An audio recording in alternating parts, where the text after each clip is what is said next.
যে অজু ফাসেদ হওয়ার কারণ সাতটি কারণে অজু ফাসেদ হয়, অজু নষ্ট হয়ে যায়।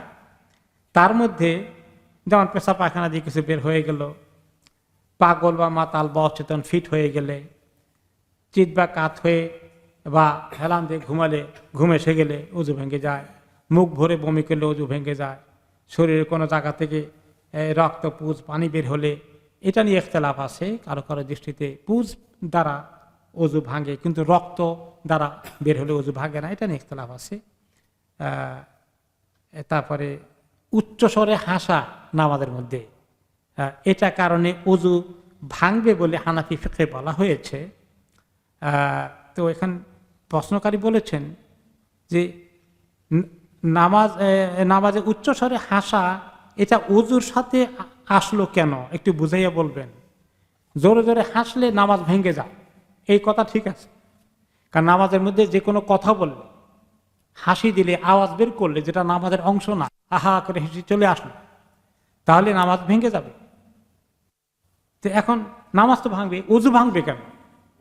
অজু ভাঙার জন্য তো শরীর থেকে কিছু বাইরে হওয়ার কথা। তো এটা শুধুমাত্র হানাফি মাযহাবে বলা হয়েছে নামাজের মধ্যে হাসলে অজু ভেঙে যায়। তো এর পক্ষে আসলে কোনো সহি হাদিস নাই। একটা হাদিস আবুল আলিয়া থেকে বর্ণিত হয়েছে, সে হাদিসটা চেক করে মুহাদ্দিসিনে কেরাম পেয়েছেন যে হাদিসটি আসলে সহি নয়। এর ভিত্তিতে হানাফি মাযহাবে বলা হয়েছে যে অজু ভেঙে যায়, নামাজও ভাঙে, অজুও ভাঙে নামাজের ভিতরে হাসলে। নামাজের বাইরে হাসলে অজু ভাঙে না, এটা হানাফি মাযহাবে এক। কিন্তু নামাজের ভিতরে অজু শেষ, নামাজের শেষ। ওনাদের যে হাদিসটা আছে, এই হাদিসটার ভাষা হচ্ছে, বক্তব্য হচ্ছে যে একবার নাকি রাসূলুল্লাহ সাল্লাল্লাহু আলাইহি ওয়াসাল্লাম যখন নামাজ পড়াচ্ছিলেন, কিছু সাহাবী আসছিলেন মসজিদের দিকে, নামাজ শুরু হয়ে গেছে। একজন অন্ধ সাহাবী, ঘটনাটা এটা প্রমাণিত হয় নাই, কিন্তু এরকমই রিওয়ায়াতটা, একজন অন্ধ সাহাবী ওই একটা কুয়ার মধ্যে, মানে একটু গর্ত ছিল পানি, ওখানে পড়ে গেছেন। তো বাকি সাহাবীরা যারা দেখছেন নামাজে ছিলেন এক পাশে দিয়ে, তারা নাকি নামাজের মধ্যে হাসছে। পরে রাসূলুল্লাহ সাল্লাল্লাহু আলাইহি ওয়াসাল্লাম নাকি বলেছেন, যারা নামাজের মধ্যে হাসছো তোমরা উযু করে নামাজ দোহরাও। কিন্তু হাদিসটি সহিহ হিসাবে প্রমাণিত হয়নি। কাজেই আল্লাহ মাফ করুন, নামাজের মধ্যে হাসা তো ঠিক না, হাসলে নামাজ ভেঙে যাবে, কিন্তু অজু যাবে না, এই কথাটাই অধিকতর সহিহ। ঠিক আছে। অজু করা অবস্থায় এক পা ধুয়েছেন, সেটাকে টাওয়াল দিয়ে মুছে তারপরে আরেক পা ধুলাম, এটা ঠিক আছে কিনা, এটা নিয়ে অনেক মাযহাবে বলেছে যে না, আল মুআলাহ, যে একটা শুকানোর আগে আরেকটা ধুয়ে ফেলতে হবে। যদি শুকাই যায় অথবা শুকানো হয় তাহলে উযু হবে না, এইটা নিয়ে অনেক মাযহাবে ফতোয়া এভাবে আছে, উযু হবে না।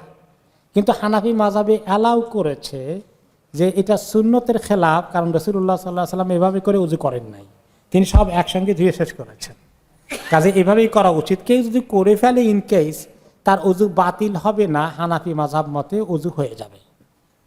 কিন্তু রাসূলুল্লাহ সাল্লাল্লাহু আলাইহি ওয়াসাল্লাম সুন্নাত ছিল যে তিনি এভাবে করে করেন নাই, এভাবে শুকিয়ে এক পা আরেক পা ধোন নাই।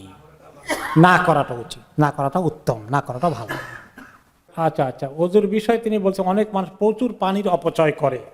নবী করিম সাল্লাল্লাহু আলাইহি ওয়াসাল্লাম এক মুদ পানি দিয়ে ওযু করতেন, একেবারে অল্প, এতটুকু পরিমাণ পানি দিয়ে ওযু করতেন।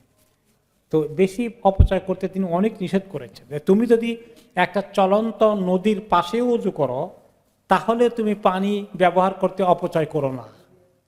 ইখতাসিদ ফিল মা ওয়ালা কুনতা আলা শাতি বাহর, সুবহানাল্লাহ। তোমরা যদি নদীর তীরে বসে ওযু করো, নদীর পানি দিয়ে, সাগরের পাড়ে বসে ওযু করো, তারপরে পানির অপচয় করো না। এটা খুব বড় গুনাহ, অন্যায়। বুঝে না যে অপচয় করা গুনাহ।